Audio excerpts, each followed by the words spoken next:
Okay. Hello, everyone. This is the Dread Pirate once again, and I have a movie review. A long time since I've done one of those. Last week I saw two movies that I thought I would talk about, and one, of course, is as the big Marvel guy that I am, I had to see Captain Marvel. And a little bit of preference. I kind of wanted to address the elephant in the room in terms of Captain Marvel. I've gone on record as being kind of dubious about this movie. For those of you who know of my friend Howard and his blog at licorishrub.com, I've done a couple joint interviews with him talking about Marvel movies, and I would like to say that I proudly am so not Nostradamus in terms of how movies turned out. I was all like, oh yeah, Aquaman's gonna fail, Aquaman's gonna suck. Yeah, people liked Aquaman. I still haven't seen it because I just hate the DCEU, but it's like, people like that movie, so it's like, all right, Jason Momoa, good job. Maybe someday. My personal feeling about DC is they should just say that, the entire, all of the DCU is non-canon except for, Wonder Woman and, and Aquaman. That'd probably be for the best for everybody. That's what I think they should do. But, the other thing was I was a little worried about this. There was some trepidation going into this movie due to the fact that the comics, Marvel Comics, has been kind of under fire recently for basically just kind of having a very sharp right turn. And basically, it's essentially this is what at least the past couple of years Marvel's been known as SJW Marvel, where when basically Carol Danvers became Captain Marvel, she just became sort of some of the writing on her basically made her some kind of man-hating monster. And then there was Lady Thor, who was written very, very poorly and was insufferable and so bad that it actually makes you root for cancer. There's been a lot of criticism of that. There's been some YouTube channels that have documented this, Diversity in Comics. Diversity in Comics seems to be a guy that seems to know what he's talking about in terms of that, and will also list comics that he thinks are good. And then there are people like Yellow Flash, who at this point I basically consider, I feel like Yellow Flash is just an outlet for the right, who actually knows nothing about comics, given on some of the material I've watched from him. So a lot of people worried about this stuff, complain about this stuff, and I've heard mixed things that some people say it's getting better, some people say it's getting worse, whatever. And there was a lot of trepidation and worry that Captain Marvel was going to be some terrible third wave feminist nightmare. I think Brie Larson also said something in the wake of A Wrinkle in Time, where she was like, I don't care what men think of this movie, I care what young girls think of this movie. And people like World Class Bullshitters were super upset.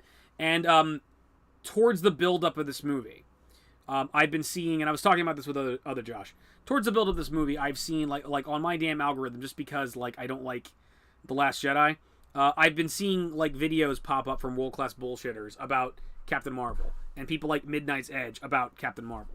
And even today, looking at my YouTube screen, there's a little video on, the Dave Cullen show, Captain Marvel, The Aftermath. And I haven't watched any of these freaking videos. My feeling about Captain Marvel was this, is that Kevin Feige has let me down so far.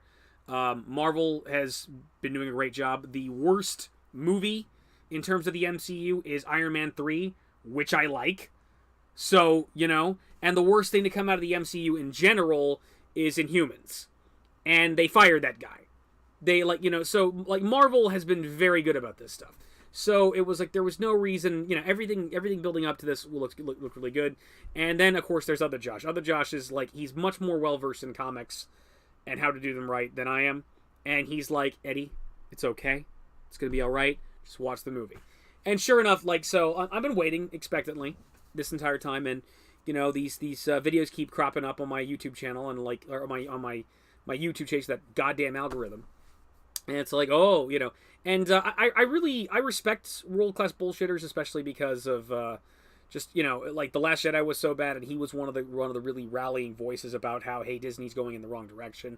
I really respect Midnight's Edge because they seem to do their research about a lot of this stuff, and yet they're talking about all this stuff. They're talking about how there's this going on the set of Captain Marvel, this going on the set of Captain Marvel, and to be fair, I haven't watched any of these videos because I like to do, when I go into a movie, sensory deprivation. I like to ignore everything. I don't go on Newsarama. I don't go on any like online magazines talking about this stuff. I don't watch trailers. I just watch them. I know something's coming up that I like, and I just watch it. I did that, and this has an interesting effect for me, where basically if like the movie's good, it's like even better for me, because I don't know the things that are amazing, like I'll like blow my mind because I wasn't expecting them. I did this for Star Trek Into Darkness, for example, and I love that movie partially because I had no idea Khan was in it. I had no idea that was going to be the plot of the movie. And say what you will about Star Trek Into Darkness. I know Plinkett has said plenty. I really like that movie. I think it's a good example of what the Kelvin timeline's capable of. I really like, it's not a perfect film. It's, J.J. Abrams, 7 out of 10. But like, and I do have problems with it. I mean, my big problem with that movie is like when it starts repeating the events of Wrath of Khan, just with Kirk's position swapped with Spock's position. It was like, I was like, really? We're going to do this? It was like, I had issues with that, but at the end of the day, I really liked the movie. And I think like that sensory deprivation thing where I just didn't pay attention to all the stuff around it made it better. When the movie's bad, it's worse. I did the same thing for Man of Steel. And I fucking hated Man of Steel. I saw like, I think one trailer for Man of Steel and it looked good. And it was while the whole DC the DC reboot that nobody asked for was going on, and was like, well, they still got good video games, they still got good directed DVD movies. It'll be fine. This Superman movie looks really good, and I was like, no. And that's really why I hate the DCEU, is because Man of Steel set up such a poor precedence for it in my mind. And it was probably worse because I was not at all prepared for it. So that's what I did. I ignored a lot of this stuff. And I asked Josh, some more. It's like, well, did something get leaked? Is anything going on? No. Like, people are literally just expecting to hate this movie because, like, much like they did with Black Panther, just like preemptively. Nothing's been leaked. There's no real behind the scenes nonsense or anything like that. Just like, okay, Brie Larson said one thing like a year ago, and we have to hate her guts for it. And to be fair, I haven't watched those videos yet. So for all I know, like, world class bullshitters love the movie. For all I know, Dave Cullen, who, again, I like some of the things he said about like Doctor Who and Star Trek Discovery and Star Wars, but he is so a mouthpiece for the right, it's not even funny. Like, for all I know, he freaking loved the damn movie or not. I haven't watched any of them yet. I probably will at some point now that I've seen it.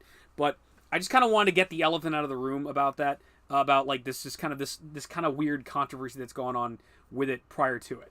But what did I think of the movie? It was great. Captain Marvel was freaking awesome, man. It was fucking awesome.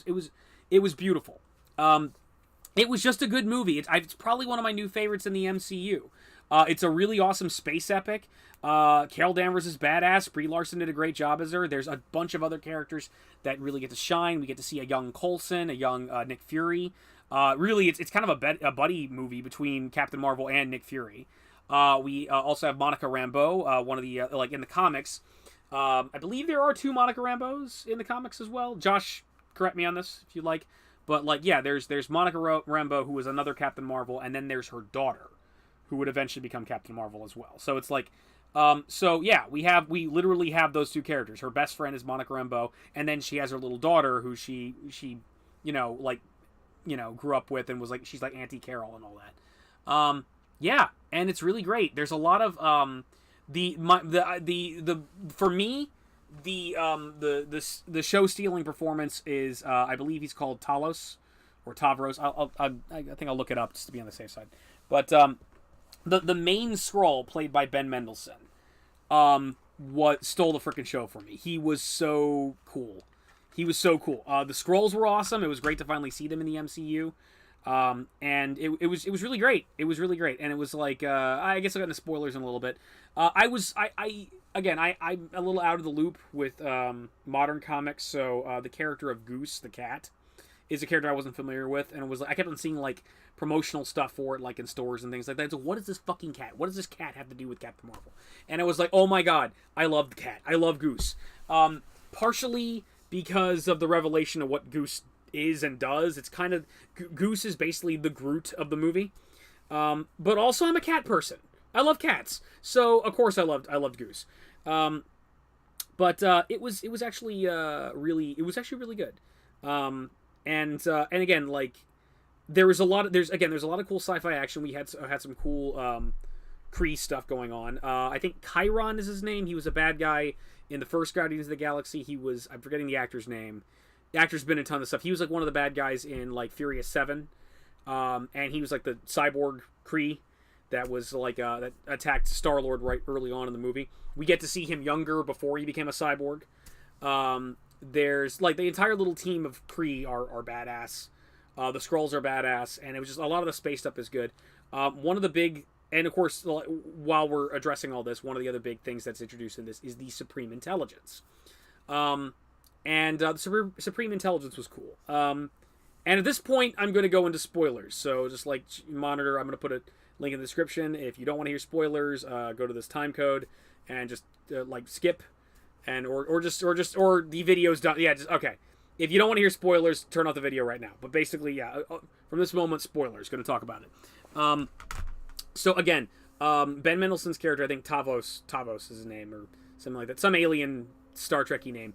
He steals the freaking show for me. He is so cool. He's so menacing early on when like you're on the side of the Kree and the Skrull are the bad guys, and like so initially he's this really good villain, and then he comes forward and we learn that the Skrulls are actually defending themselves against the Kree during this entire conflict. And he just becomes a freaking cool character after that. He's sarcastic and funny, and we find out he's a family man. And like this entire thing, everything he's been trying to do, he's been just trying to get back to his wife and kid. That's all it's been. And you really feel for him. And him and Captain Marvel come to an understanding. Where it's they're like, you know, it like I'm sorry I hurt your people. And I was like, listen, it's war. I've done plenty of bad things too. And they were able to reach beyond their warring sides and work together. And I thought that was just really great. And he almost dies. They shoot him, and I'm like, no! And it was like, you just found your family, no! And it's just like, you know, it got me that moved and that excited about it. There you go. Jude Law is great in the movie. Initially, he's a good guy, and then you find out he's a bad guy. Jude Law's great. Jude Law has been great in everything I've seen him in, I think, pretty much. Goose. Okay, so Goose is an alien Cthulhu monster, and that's awesome, and that's why part of the reason why he steals the show. Goose is great. There's stuff that happens between Goose and Fury that is hilarious, especially in the larger context of the series. We finally learn how like Fury lost his eye, and it's hilarious. And okay, and I think the one thing I was disappointed by, honestly, the one real like thing I was kind of disappointed by in terms of universe building, and I know they're saving this for later, is we never see what the Supreme Intelligence looks like. And of course, as a fan of the comics, I want the head. In the comics, it's a giant freaking green head. That is like, it's this big alien green head that is the master and ruler of the Kree civilization. And it's like, come on, show the head! Come on, show the head! They never show the head.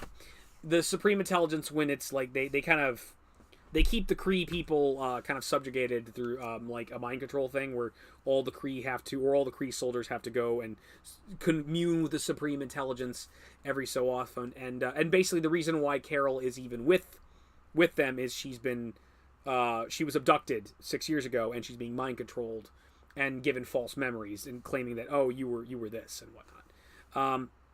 And that's really what's going on there. So back to the elephant in the room.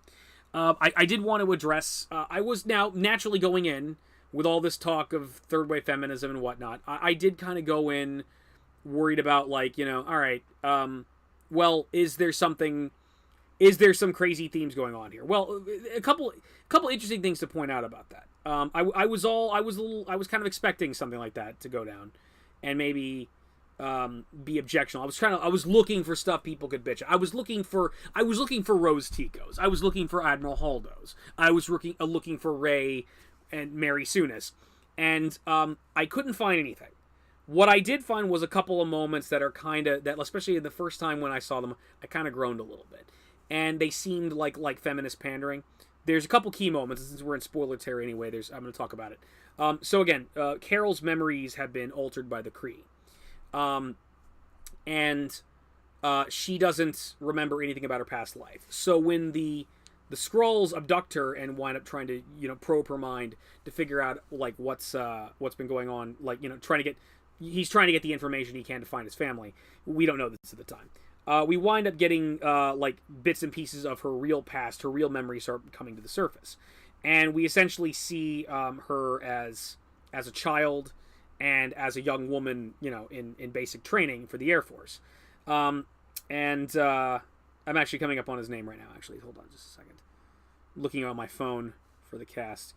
Brie Larson, Samuel L. Jackson, Ben Mendelsohn, Talos the Skrull, my favorite character. So that was bothering me. I had to take care of that. So he starts probing her mind, and we see as a little girl, like, her father yells at her for getting in a go-kart accident, and it's like, you don't belong out here.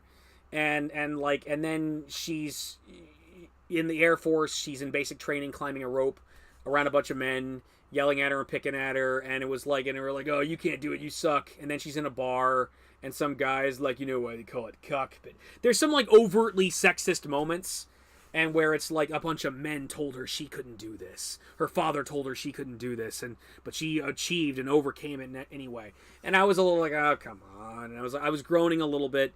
Then there's a scene where a guy, like, on a motorcycle, like, hits on her, and she, like, he goes into a bar and she just steals his motorcycle. Well, she needs it. And, like, so I was a little like, it didn't kill the movie for me. I was like, oh, it looked like a little bit of pandering, but then I started kind of taking things into context. The movie is set in specifically the 1990s. It's in like 1995. And she disappeared 6 years ago. She disappeared in 1989. And she'd already was an officer at that point. Which basically means she had been through basic training sometime in either the mid 80s or possibly late 70s. Now, I'm a veteran. I've been in the Navy. What do I know about basic training from the 80s, especially for being a woman? Well, not much, but I can imagine.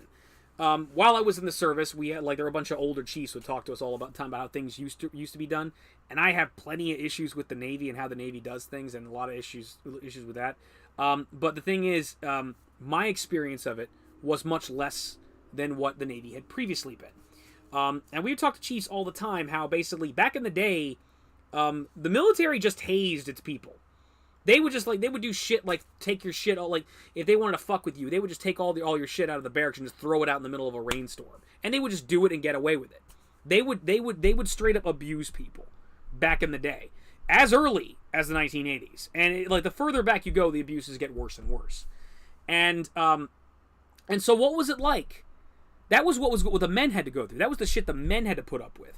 I was talking. There was one chief back at one of my schools was talking about how, like, yeah, like with the engineering people, they would just beat the shit out of each other.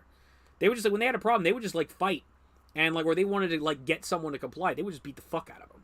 And that's how it was done back in the day. And on some ships, it's still how it goes on. And that's the thing. That's what it was like for a man in the service. What was it like for a woman in that time? And even growing up, before I even had a twinkle in my eye about joining the military, I would hear on the news about sexual harassment cases or sexual abuse cases in the military. And here's the thing. That shit has not gone anywhere. As late as when I was leaving, we were still dealing with that crap. It was still happening. I've had a lot of, especially with a lot of the Me Too stuff or a lot of the stuff that's been going on in terms of sexual harassment, I've had a lot of thoughts about, kind of conflicting thoughts about how to handle victim advocacy. When the police have to deal with a rape case, it's completely undisclosed. They do an investigation, and everything comes forward. And that's the thing. The upshot of that is you can catch the bad guy and put him away. The problem is you have to, the victim who's just been traumatized has to come forward with all this information, which is very awkward for people to do. That's why people wait years to talk about this stuff. And in the military, you've got two options. You can either file an unrestricted report where they can prosecute the person, or you file a restricted report and basically say something happened to me, I was abused, and you get the person help, and that's it. And they don't talk about it. And I gotta say, it bothers me because I'm of the mindset of, like, I want to catch the bad guy. I want to catch the guy that hurt you and make sure he doesn't hurt anybody else ever again. And I want to get you justice. I want to make sure you're not a victim anymore. I want you to take agency of that. And I would encourage any person who's been sexually abused to do something about it and go after the guy. But the fact of the matter is, and I was fortunate enough to speak to a victim's advocate when I was applying for a job about a year back, former Army, and it was like, and she was talking about how, like, the way it is, it's like, it's still very traumatic for people. It's very hard for people to come forward, and the most important thing is getting the person help. So it's a hot issue. It's a hot issue, and it's still a problem. There's still we had the GOP senator come out recently. I'm dating this video now. Talking about how she was sexually abused in the Air Force, and she didn't say anything at the time, and it's still a problem. So yeah, you better believe those assholes were probably sexist to Carol Danvers. That makes perfect sense for the period. That makes perfect sense, and all the more props to any woman who put up with that shit and came out on top, and came out and pushed through it, regardless of anybody pushing her around. So there is a lot of feminist stuff in this movie, and it's 100% appropriate. As much as I don't like a lot of the extreme directions that Marvel, the comics have gone into in recent years, a lot of these people that get all upset about it, like Yellow Flash, honey, Marvel's always been left-leaning. It's always veered to the left. It's always been pro-women. It's always been pro-feminism. And that's not a bad thing. It's never been a bad thing. I've criticized, like, the direction Captain Marvel's going in. Again, even with Howard talking about her, I've argued that I never felt like specifically Captain Marvel was a feminist icon. And then other Josh rolls over and smacks me in the head and is like, no, motherfucker, she is. And what I meant by that, honestly, is that, like, I don't think of Captain Marvel in the same way I think of as Wonder Woman. I feel like Wonder Woman is like the greatest female superhero of all time. Wonder Woman is by definition a feminist icon. She is the feminist icon. But Captain Marvel, or Miss Marvel, or Carol Danvers, or Binary, whatever you... Inconsistent lighting! Having a lot of audio issues, so I have to re-record this part of the review again. So you're gonna notice it was night and now it's day, and then it's gonna be night again. So that'll be fun. Anyway, the point is, regardless of the fact that I feel that Wonder Woman is like is like a symbol of feminism, like literally like a literal like the embodiment of it. Captain Marvel is definitely a feminist character. She's a strong, powerful woman. She's sensitive. She's badass. She's everything. She's great. And this movie shows it. And so basically, this is there is feminist themes in this movie, and it's 100% justified based on what's going on, based on the context, based on everything, and it's appropriate. So before the Dave Cullens of the world or World Class Bullshit starts bitching, if they are bitching, it's valid in this movie, and it's really good. This is an excellent movie. You'll have a great time. I definitely strongly recommend Captain Marvel. It's a great science fiction movie. There's a lot of there's a lot of good space action. There's a lot of cool stuff. A couple things in particular, like Ronan the Accuser shows up, and we get to see more of him. There's an entire sequence where we kind of find out that one of the things that happens in the movie is that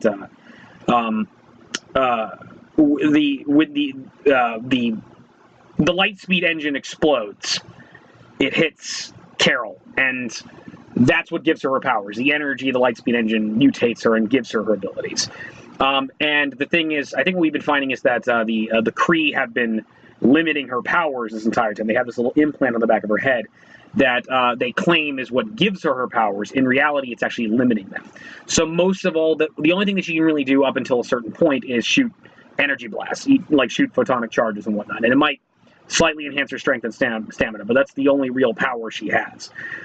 Once she realizes they're no good and they're screwing with her, she winds up breaking the damn thing, and badoom, she goes Super Saiyan. She gets her full power. And everything she can do in the comics, she can do. She's got the super strength, the stamina, crazy powerful energy blast. She can fly. She goes from 0 to Superman in nothing. And it's like, it's wild. Even like the classic, the binary full charged Captain Marvel thing that she does in the comics or in the video games, if you've seen that. Yeah, she does that. She does that. And when Ronan shows up, there's a really good fight scene with Jude Law. Yeah, Jude Law. There's a really good fight scene with Jude Law's little team of Kree, and which includes Chiron from Guardians of the Galaxy, pre-cyborg. But there's a cool like sniper. There's like the little Kree team they've got is pretty cool. There's a sniper lady. There's one like dude who looks like a dwarf and has like kind of energy gauntlets and things like that. There's some really cool stuff. There's a really awesome fight scene with all the Kree, this little team of Kree bad guys. And then Ronan shows up, and she basically fights Ronan's fleet in space. We learn we discovered that I think Ronan the Accuser is like he's basically from this like a whole specific unit of Kree. that are essentially the accusers are brought in when a world needs to be decimated, and they will like destroy whole planets. That's what the accusers are all about. And he has these big crazy fleets. She basically engages those fleets by herself without a spaceship. She's got a space suit, but it's beautiful. She like completely demolishes a whole ship by herself. But yeah, there's a lot of really good sci-fi action in this movie. It's a really good space epic. It's really awesome.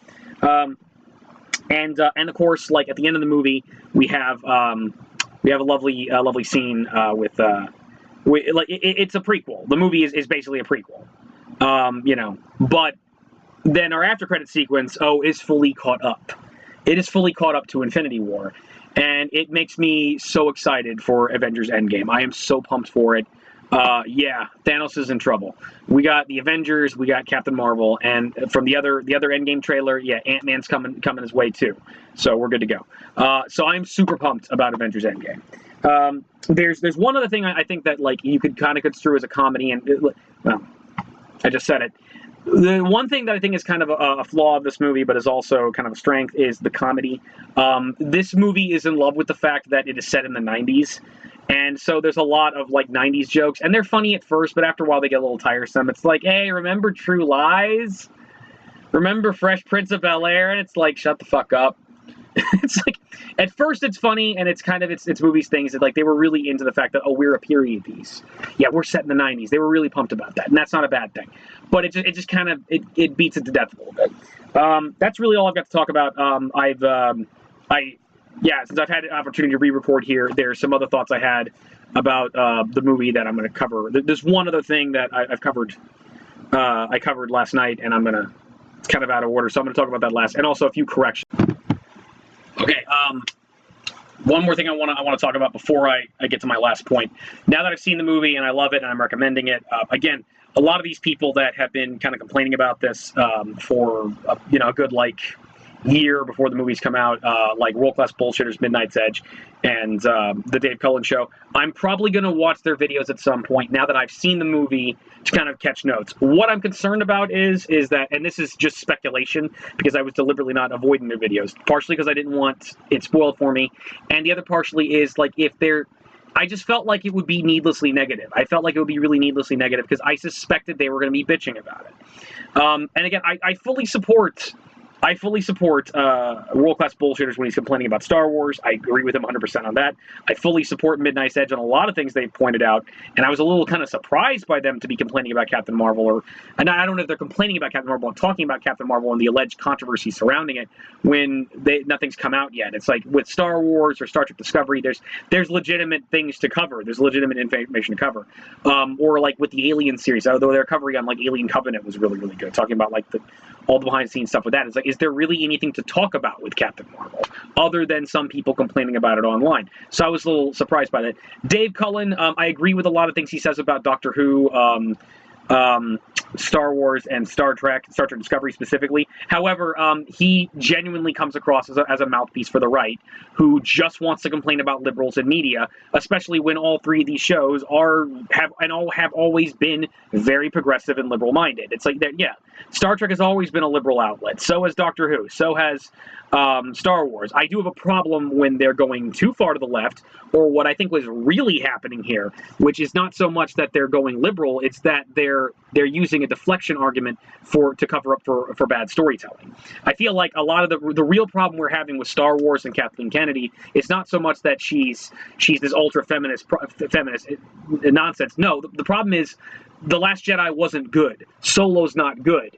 So the claim that Rian Johnson has made, and as many others have made, is like, oh, well, my movie's great. You just don't like it because you're sexist. You just don't like it because you're racist. That's the problem. It's a deflection argument.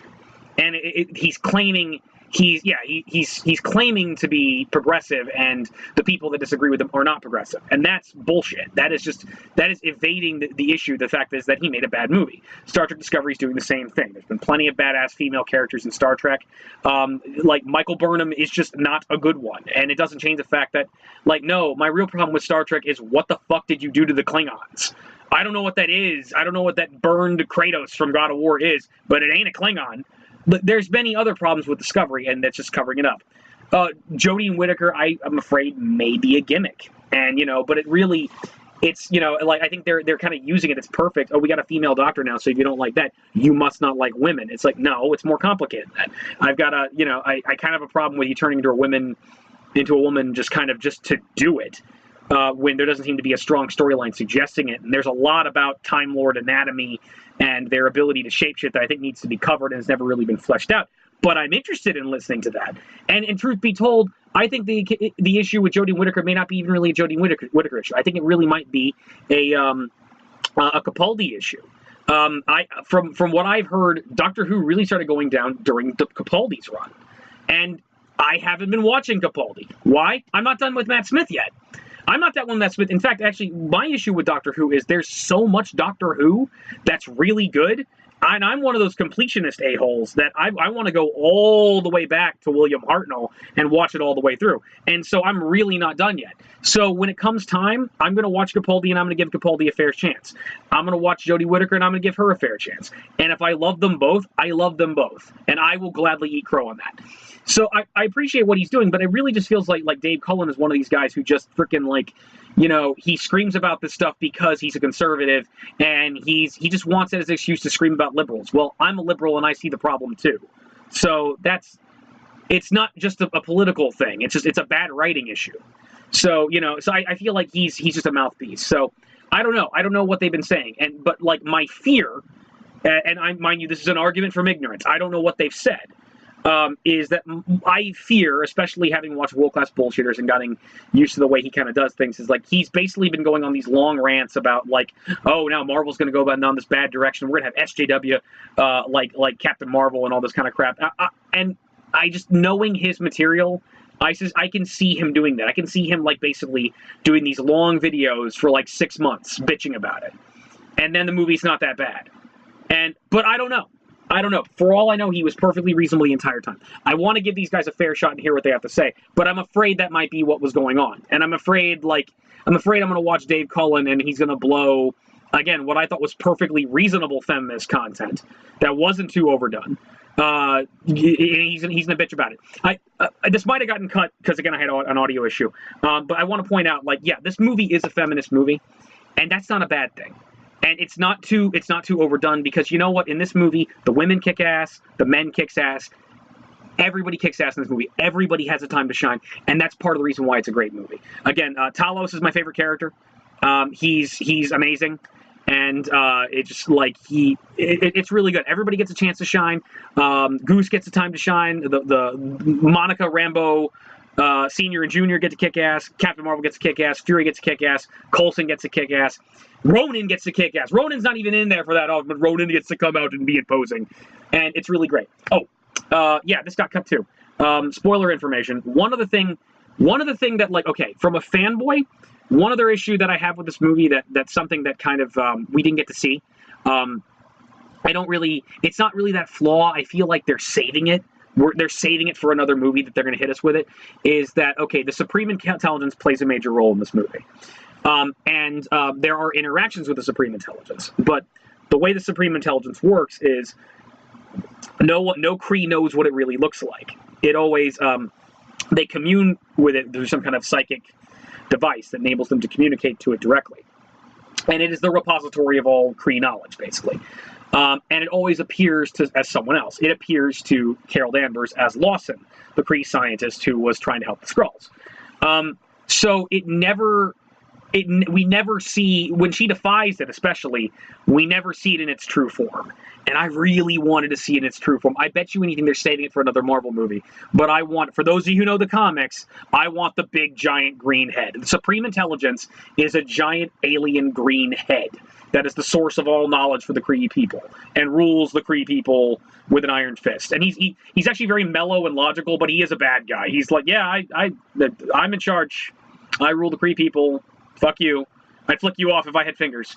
It's like, yeah, no. Subjugate the Skrulls. He's very kind of, he's not like a sort of cacklingly evil villain. He's just very kind of cold and logical. But it's like, yeah, the Supreme Intelligence. I wanted the big giant head. Show me the big giant head. Okay, I have one more thought, a couple more thoughts before I want to take off here. Okay, first of all, I was looking at the beginning of the video. I meant to say that Marvel has had an extreme far left turn, not right turn, Freudian slip, sorry. Basically, it was like, yeah, they've been a little, they've gone a little, the last couple of years, they've gone like very, very left of center, way too left of center, arguably. But to all the conservatives out there still, it's like they've always been left leaning, so chillax, you know? That's what I meant to say. Also, what I meant to say was Kevin Feige has yet to let me down. He's never let me down thus far. That's it. Okay, but the big thing I want to touch on is there was one other little flaw to the movie, aside from the humor, that I thought was worth addressing. And that was, again, we're still in spoiler territory. And what I like to talk about is the MacGuffin of the movie. So the entire plot of the movie centers around the fact that there is a Kree scientist who's come to the realization that the Kree were the aggressors in the war with the Skrulls, and the Skrulls just want to go find the Skrulls have lost their home planet and they want to find a new planet and to resettle, and they don't want this war anymore, and they want to be left alone. They want to escape the Kree once and for all. So this one Kree scientist agrees to help them and is trying to work on a special engine that can get them so far away they can find a new planet to settle down on, and the Kree will never fuck with them ever again. That's what her goal is. And the engine in particular that she's trying to build, which is the same engine that explodes and explodes on Carol Danvers and winds up giving her powers, is a light speed engine. What's my problem with this? My problem with this is that even at this point in the MCU, we've already seen other aliens with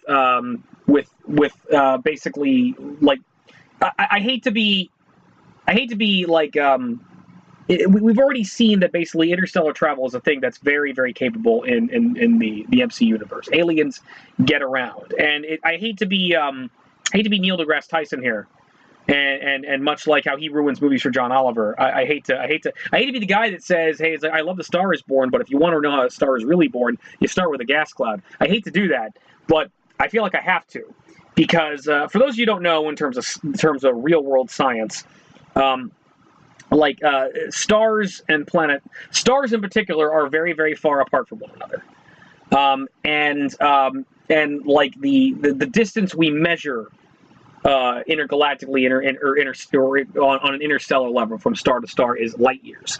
Now, a light year is how far a light can travel in 1 year's time. The nearest star to us is 4 light years away, and that means that even if you were traveling at the speed of light, it would still take 4 years to get to that star.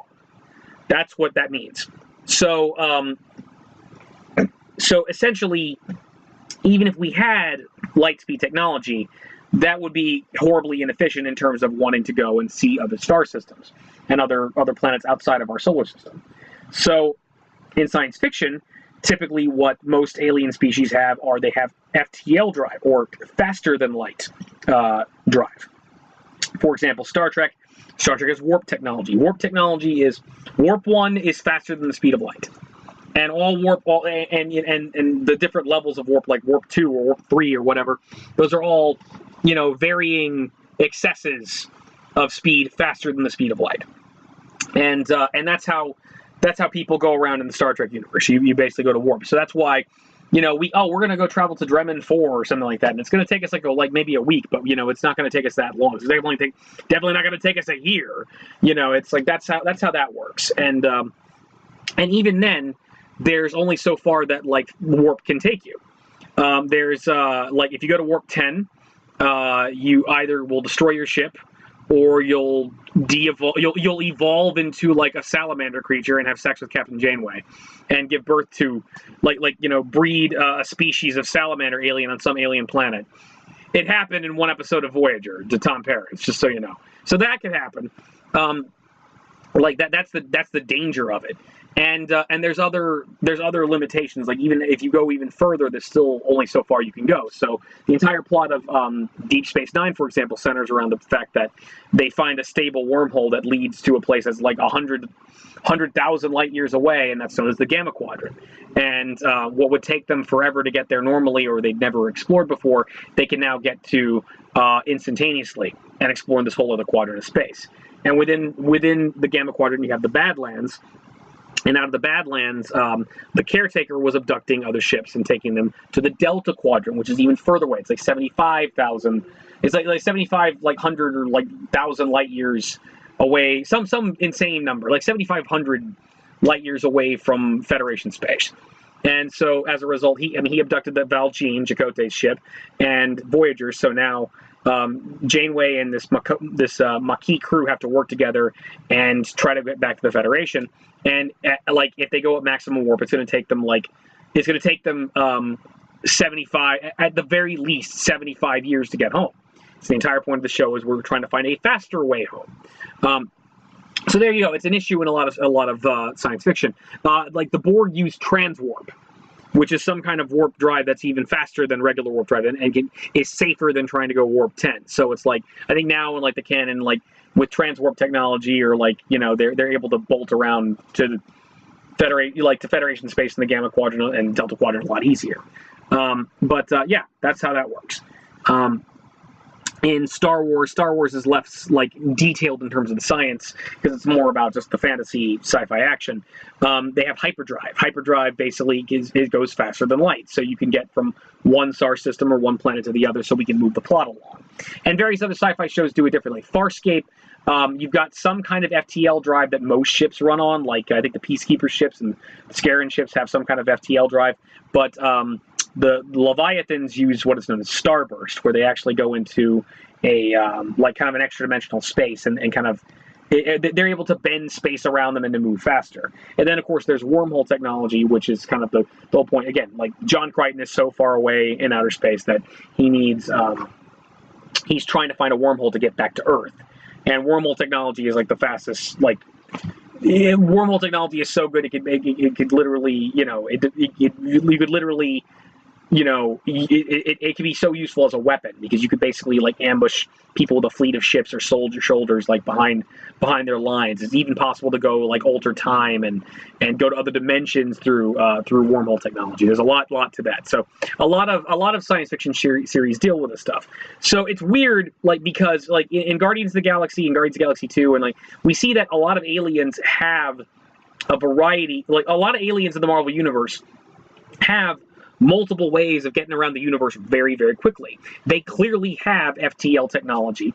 Like the Maru, like Star-Lord ship has, like, you know, it can go like to a hyperdrive. It can go really fast. Like all the Ravagers, all the pirates that like Yondo's people are a part of, they go fast. Like I think the Kree specifically are using some kind of like tesseract or space bending technology. We see it in the movie where they can kind of create this kind of weird, like, they can create this thing to happen in space in front of them where all of a sudden it's like, you know, they're in atmosphere, and then all of a sudden we see outer space and they go through a little portal and they're in some other place. So they're using like some kind of wormhole technology or something like that. The Asgardians have the Bifrost Bridge. It's like all these different species very clearly. You have a wide variety of alien species, all with all different types of faster than light technology. And yet you name this engine a light speed engine for the Skrulls. Well, based off of that information, every single one of these other aliens' technology will be faster than this. You're spending all this technology. The whole point of this prototype is like it would be going slower than what these people can do. So, and you know, it's very clear what's going on here. It's a movie. The point is, it's a really good engine. It's a really good engine that can get these people to where they need to go. But their wording on it, I think, is poor. They call it a light speed engine because it sounds cool, but like really, if you think about it, it's like that doesn't make any sense. Because if it's light speed, then it's slower than anything else that they would go to. It doesn't ruin the movie. It's one of those things where you kind of know what they're talking about, but it's the type of thing where it could have used a different name. It could have used like a warp drive or something like that. It would have made more sense. But yeah, so in conclusion, Captain Marvel was great. Go check it out. It's a really good movie. And basically, just like, this is the Dread Pirate saying, have a great time, enjoy the movie, and guys, don't overreact to stuff. Don't like, let's stop getting outraged and freaking out about like these little things we hear about. Just like let's just relax, enjoy the films, and if we have to debate, let's debate peacefully and not get too bent out of shape at these things. So yeah, this is the Dread Pirate signing out. Take it easy, guys.